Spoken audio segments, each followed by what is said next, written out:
যাদের মুখে রুচি নেই তারা একবার এই রেসিপিটা করতে পারো, দুটো ভাত খেতে পারবে। কড়াতে তেল দিয়ে প্রথমেই বড়িগুলোকে লাল করে ভেজে তুলে নেব।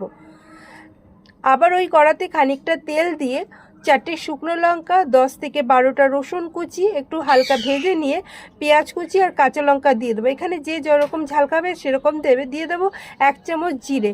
হালকা ভাজা হয়ে গেলে ঠান্ডা করে মিক্সার জারে দিয়ে দেব।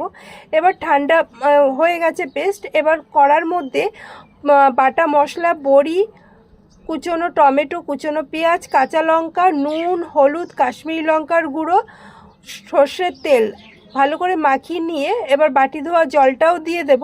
দিয়ে ঢাকা দিয়ে দেব, গ্যাসে বসিয়ে দেব। এবার 5 মিনিট হওয়ার পরে দেখো জলটা শুকিয়ে গেছে। তারপরে আবার ঢাকা দেওয়ার পরে এবার উপর দিয়ে দেব লেবু পাতা আর গন্ধরাজ লেবুর খানিকটা স্লাইস। ঢাকা দিয়ে 2 মিনিট করে রান্না করে নিয়ে এবার গ্যাস বন্ধ করে দেব 5 মিনিটের জন্য। রেডি হয়ে গেছে আমাদের